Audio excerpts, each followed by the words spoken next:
All right. What do you know? What do you say? Welcome back to the Diversified Diecast. Round two for tonight. I'm going to do the other four Giant Lightnings. They're all from 2023, except the last one. I don't have any copyright info on there. I didn't Google scan it, but I believe it's, I don't know, 2006, 7, 8 ish. It's going to be this guy, the Anniversary Vet C5. That's a release 2023, release one, I believe. The Ranger. Yeah, and then these two are going to be released too. Again, all low productions or lower-ish productions. We'll just kind of dive right in and get them busted out of the cards and check them out. I have a fondness for this generation of Ranger. My dad actually had an 87.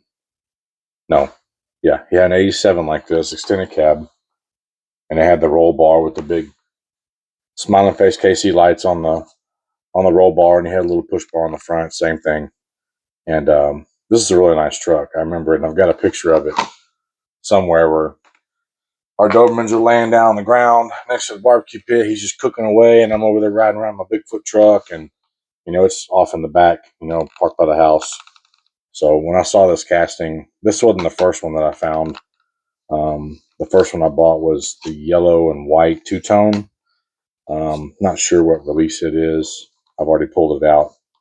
But that's what really made me want to buy it first. And I got this one because it was lower production. And the color variant was really cool. It's kind of like a really dark gray. Um, but nonetheless, this is a classic gold collection, one of 4860. Dark charcoal poly, paint code 3647. 85 Ranger XL, so this isn't an XLT, but that's all right. Classic facts, the Ranger nameplate actually originated on the 1958 Ford Edsel Ranger sedan with no connection to its later uses on the Ford pickup. By the late 60s, the Ranger name was used as a top trim level for their S-Series pickups. Also, fun fact, he had a 78 Ford F-150, and my mom had a 78 or 9 like it. But he always talked about how it was such a big deal.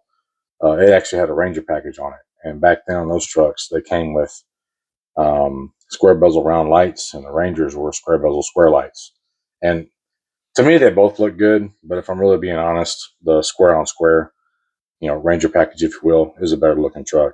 And which that's kind of hints on these variants, 10 years later, if you will, from the midsize truck. But let's do a roll check on this thing. Again, it's 2023 release number 1. This is version A, and this is car number 6 out of this series. And number 1 is going to be the Ford Mustang Cobra 2. Terrible looking car, but whatever. Wow. Number 2 is a 2000 Acura Integra GSR. Love to have that one because I don't have a Giant Lightning in the Acura Integra.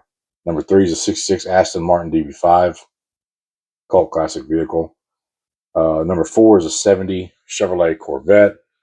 6 is a GTO, 1966, and this truck here.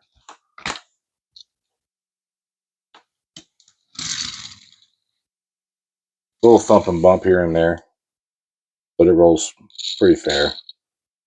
Tires are probably just, it's just passenger rear. And I bet this is the same problem we had with that Honda. It's like a 2-piece wheel. They do that. Okay, that's a little better. Let's see if we can get this straightened out. Twist and tweak, guys. Twist and tweak. It's just not perfect, but it rolls. And what I do like about these, tailgate opens up. Very cool feature. The Auto World Square Bodies had that feature. So there's it shut. Hopefully it'll focus. There's it down. It actually snaps into place. And these do have a pretty cool engine bay from what I remember. But they're kind of a bear to open. I know that yellow and white one I have. I have 2 other ones actually. I have a yellow and white one and a tan and brown one.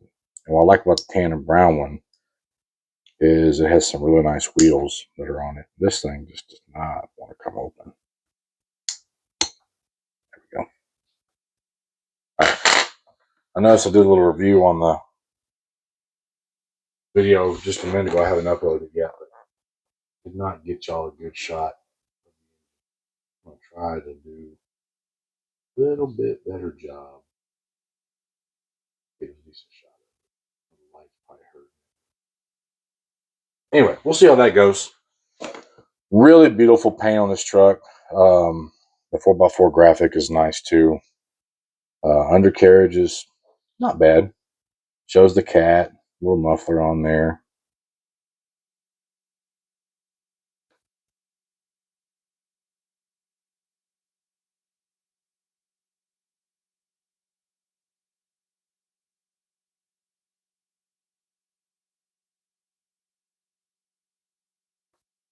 So very nice.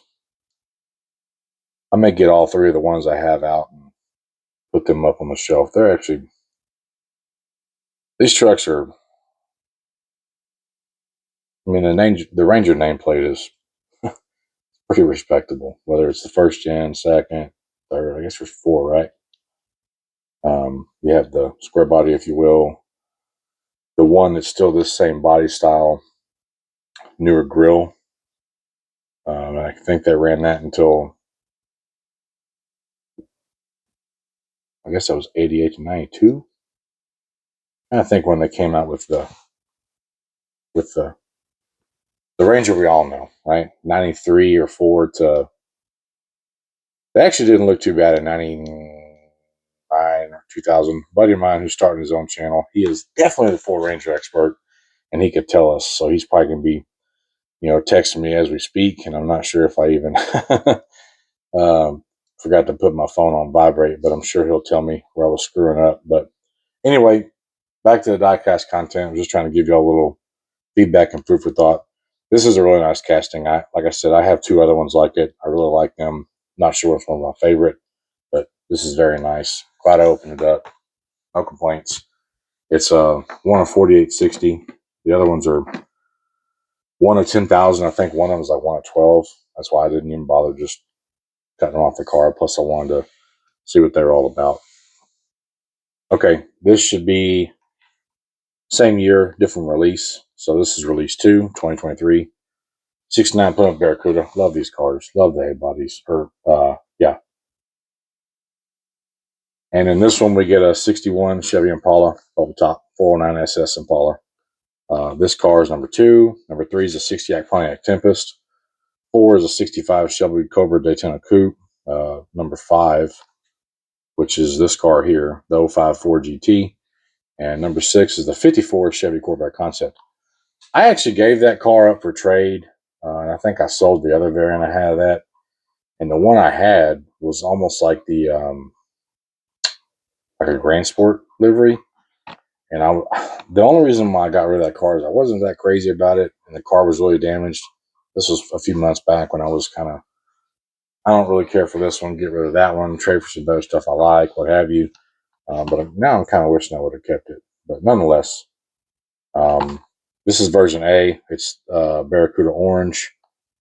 And I did notice this thing has a little issue with the driver rear tire. So we'll get this thing out and give it a little help before we do a roll check and go from there. Hopefully it won't be too bad when we fix it.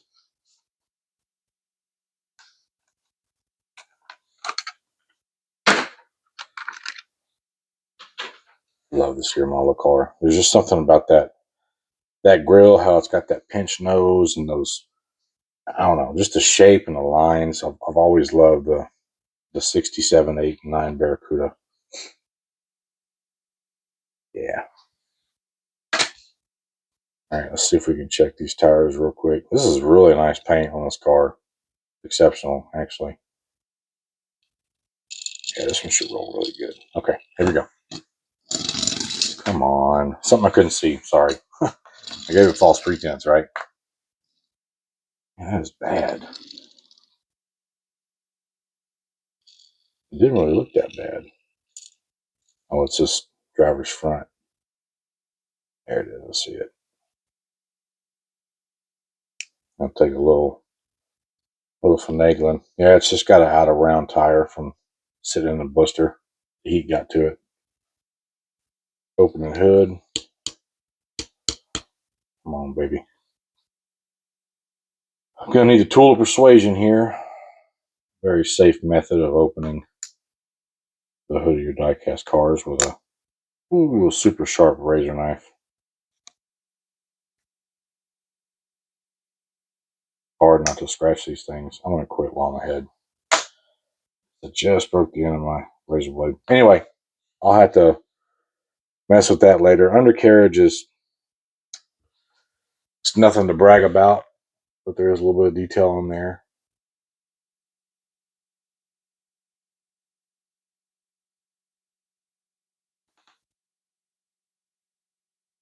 Can't read the license plate, man. That thing is tiny. Of course, I have my monocle locked up.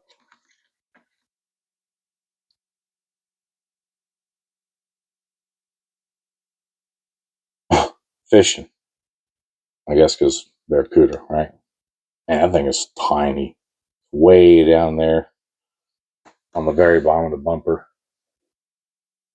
They probably want to go in the focus. It's so close, but maybe. Very nice car. A little disappointed in the roll quality, but hey, all things considered, it's a low production one 2932. Fun facts on this one. This is the first time Johnny Lightning has ever replicated a 1969 Plymouth Barracuda with dual hood stripes. Fully optioned 1969 Plymouth Barracuda with an A13 440 CUDA package cost just shy of $4,000 brand new. If I'm trying to relate to what other ads I've seen over cars from this time period, $4,000 was pretty steep. I think I'm sure someone on here may know. A part of me thinks that a 70 Chevelle SS 454 LS6, if you will, I think those cars were only like 43 or 100 new in a lot of ads. And Chevrolet was proud of that big boy. So if this thing was north of high threes or at $4,000, this was not a cheap endeavor. When a lot of other muscle cars were in the $28,900 to $3,500 price range. I've got a couple of really good books that I refer to every now and again just to kind of go to production numbers and it shows average price and how many it's kind of like a little cheat sheet, 700-page book, if you will. But yeah, that's pretty pricey if you ask me. I could be wrong. But anyway, roll call is not that great. Car is really, really nice. It's got really good paint, really nice detail.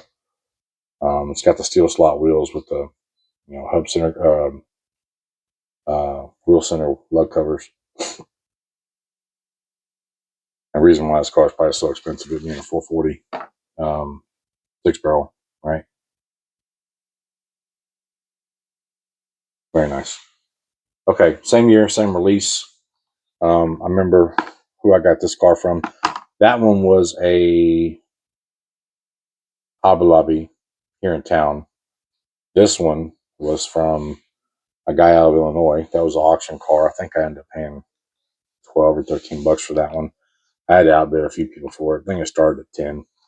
This one was I buy it now, I think, for $8 because it was an auction starting at 7, and I think I upbid maybe once, and I was really surprised it didn't go up to 10 or $12. But nonetheless, 2023 release 2, again, same as the 69 Plymouth Barracuda. The Ford GT concept car was called the GT40 when revealed at the 2002 North American International Auto Show, even though it was wider and taller than the original GT40. The original GT40 was 40 inches tall, which the concept car was 44 inches. Ford considered to name this the GT44. I screwed that up. I totally forgot that the original Mark IV, if you will, was 40 inches tall. So this car is actually 4 inches taller. I was opening up the National Icons car. I totally forgot that there was a little bit of variance there, but nonetheless, classic gunmetal metallic with black and orange. So the base color is gunmetal metallic, and it has black and orange accents on it. 05. This is version A. One of 3004. Again, low production from Giant Lightning. I think that's all I have left. All the other Giant Lightnings I have were one of 8,000 or one of 10 or 11 or 12, or some of them go as high as, I think, 14,000. This saw the really nice car. Oh, yeah. It's pretty. Very pretty.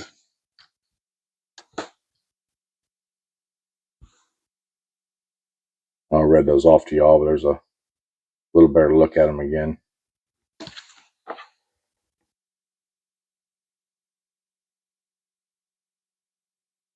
Oh, man, plain flat bottom on this one.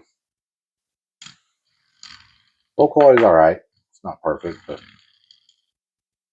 that's probably just flat spots in the tires from it sitting. It's really hard to tell. Very nice car. It's got some real nice detail on it. The mid-engine is actually painted up pretty nice. Like I said, here's the undercarriage. Womp womp.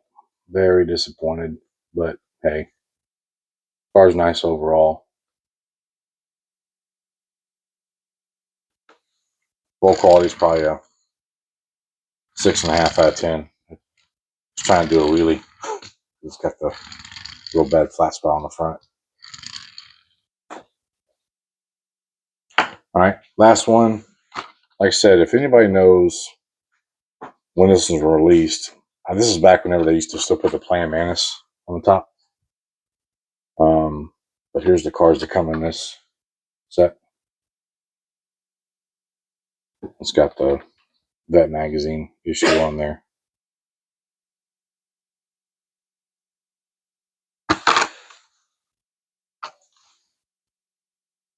I bought this car from a guy that I buy a lot of, or I have bought a lot of loose cars from. He does a lot of new cars on cards as well. I bought probably, I don't know, 5 or 6 other cars from this era that were in the 1 of 50 Vet series. I kind of regret getting rid of them, but I only had like 4 of them, and I wasn't going to collect all 50. Even as much as I do love Corvette of all generations, I just wasn't that attached to them, and I knew if I kept them, I was going to be a completionist and get the rest of them.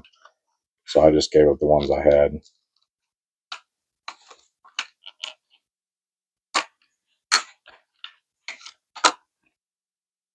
It's pretty cool.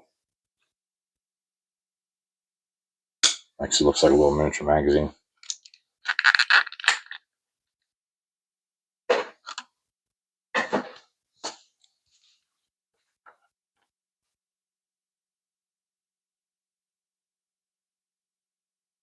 They did have good detail on these cars from this era.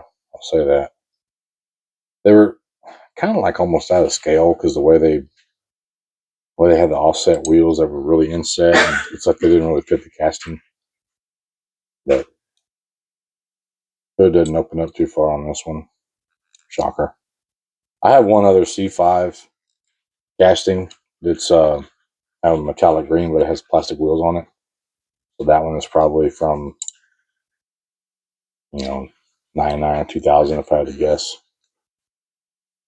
A little bit of mispaint on this hood right here on the crack. I don't know if y'all can see under there the way this is, but I'd be able to get a shot of it. It's a pretty car. I remember when these come out, I thought they were like hardtop convertibles, but now I'm thinking about it, I think they had a white top. I really can't remember. I'm not sure how many they produced in the pace car. This should have been from 98. Doesn't say on there. Maybe it does. Hold on. Yeah, 98 Corvette pace car. I knew it was a that be? 40? Oh, the same year as the 67. Yeah, same year as the 45th anniversary. Vets that were like a deep metallic red. Really pretty cars. If I remember right, I think they offered them with a white interior, and they also offered them black. I know that. I know that color. The anniversary cars was 98. You only seen a handful of them. They're not like super low production, but they're out there and they're cool. But apparently they made this pace car the same year as that. Because I remember these. They were like, I mean, that purple was in your face and those yellow wheels. But really cool. Rolls okay. Probably got something going on with one of these wheels. Hard to tell. Undercarriage is really good. Like I said, I like the detail on these back then was actually pretty good.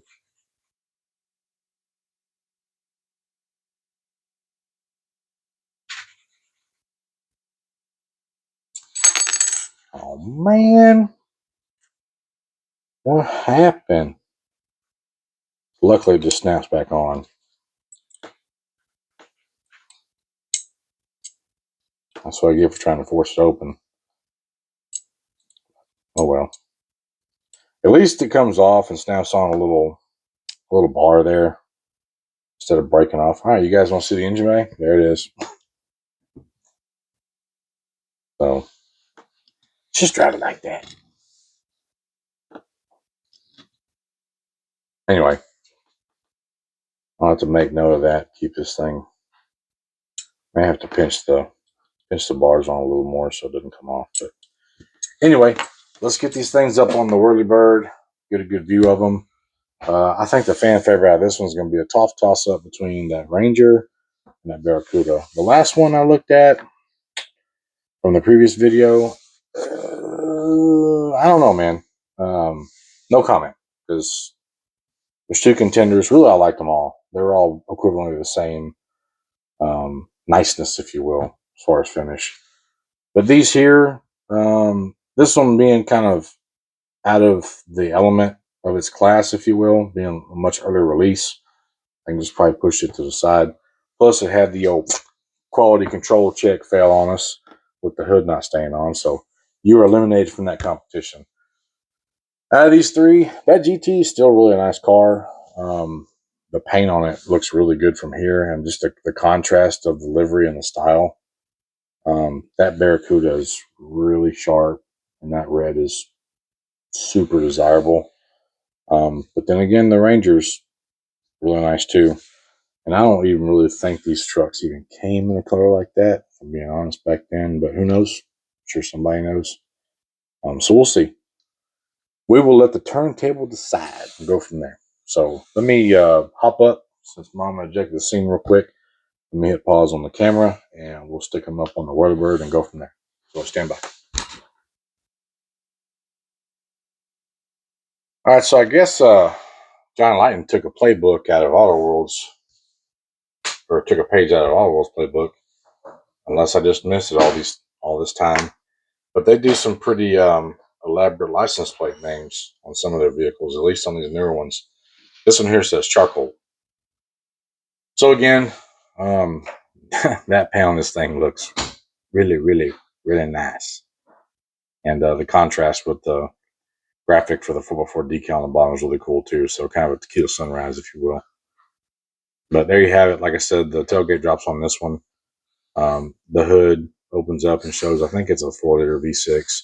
I know they also offer these things with a 2.8-liter V6, which was an anemic turd, to say the least. I would be willing to bet this is the 4-liter. But there you have it. 85 Ford Ranger XL.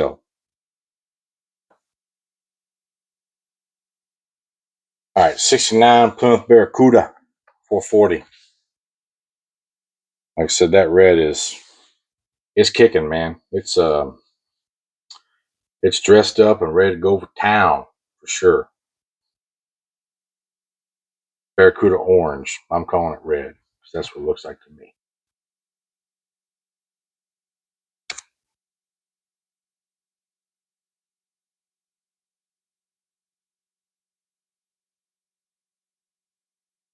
All right. Ooh, pretty. This thing is nice. That orange is really working it, man. I have a few GT40 castings from a few different manufacturers. This is definitely my favorite by far. I'm really glad this car is not sitting in a car staring at me saying, "Open me." It's out and it's free and it's able to be enjoyed. And I have zero regrets, just like every time else I do this.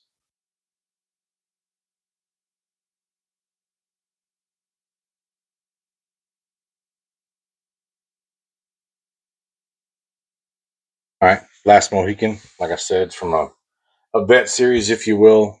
Apparently, it was a cover car on Vet Magazine. Looks like the issue is, doesn't say, obviously, unless it's just imitation. But 98 Corvette, official pace car, Indy 500. Um, as we saw earlier, the hood does not like to stay on when open. But nonetheless, it's still a pretty nice model from this era. They're kind of hit or miss. Um, Go good with the collection. I love the color. I love this liver in this car. So there you have it. Thanks for watching Diversified Diecast. Really appreciate y'all's time and y'all's interest. We're still slowly growing. I think we're up to 6,200 views. Uh, got another 10 or 15 subscribers from the past couple of days. Again, it's not record numbers, but nothing happens overnight. Rome wasn't built in a day, if you will. And just got to be grateful and got to be blessed and know to stay humble and keep everybody happy with the content coming. And we'll crack out some more this week, get some more for y'all to enjoy. And I want you guys and gals to have a good night, have a good week. God bless, and we will see y'all next time. Thanks.